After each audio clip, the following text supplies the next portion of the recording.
Bonjour et bienvenue sur une nouvelle vidéo de Law for Teens. Aujourd'hui, nous allons parler des procès pénaux.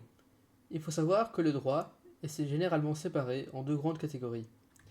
D'abord, le droit civil, il va s'occuper des disputes entre les individus, par exemple un locataire qui ne paye plus son loyer au propriétaire, et dans ce cas-ci, ce sont deux individus ou leur avocat qui s'affrontent dans un tribunal.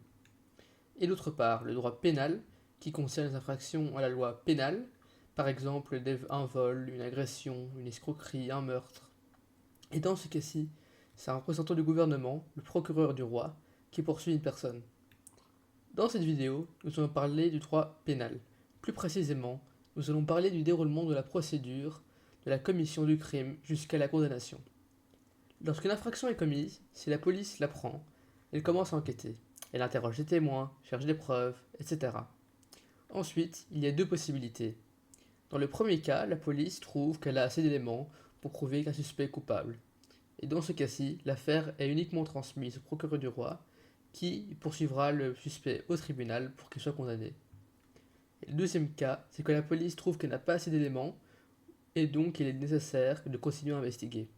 Et dans ce cas-ci, c'est un juge d'instruction qui est désigné pour instruire l'affaire. Un juge d'instruction, c'est un juge qui va diriger l'enquête. Il accomplit des devoirs, par exemple ordonner l'arrestation d'un individu ou une perquisition. Son rôle, c'est de chercher toutes les informations liées au délit ou au crime, y compris les informations qui prouvent l'innocence du suspect.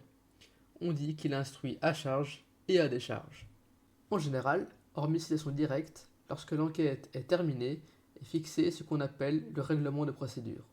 Le parquet rédige son réquisitoire où il dit quels sont les faits poursuivis et la qualification de ceux-ci, c'est-à-dire quelle infraction précise a été commise, et l'affaire sera fixée devant la chambre du conseil, qui est une juridiction d'instruction, et qui va décider s'il y a des charges suffisantes pour justifier le renvoi de dossier devant un tribunal de juridiction de fond. Les parties peuvent ensuite faire appel devant la chambre des mises en accusation. S'il y a des charges, qui ne sont donc pas encore des preuves de culpabilité, l'affaire est renvoyée devant les tribunaux de police, le tribunal correctionnel ou la cour d'assises, qui sont des juridictions de fond. Ensuite, le procès va au tribunal. Le tribunal qui gère l'affaire va donc varier en fonction de la gravité de l'infraction. Pour les infractions légères, comme l'excès de vitesse, c'est le tribunal de police. Pour les infractions plus importantes, c'est le tribunal correctionnel, qui va se composer de 3 juges, dont c'est le métier. Et enfin, pour les infractions les plus graves, comme les meurtres, c'est la cour d'assises. En plus de 3 juges, il y a alors un jury populaire.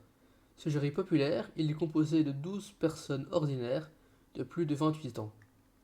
Il décide de la culpabilité uniquement, c'est-à-dire si le suspect est coupable ou non. Si l'accusé est décidé coupable, ce sont les juges qui déterminent sa peine. Merci beaucoup d'avoir écouté cette vidéo de Law for Teens. N'oubliez pas de liker et de vous abonner à la chaîne. Et à la semaine prochaine pour une vidéo sur les déroulés d'un procès, cette fois-ci civil, en Belgique. Merci.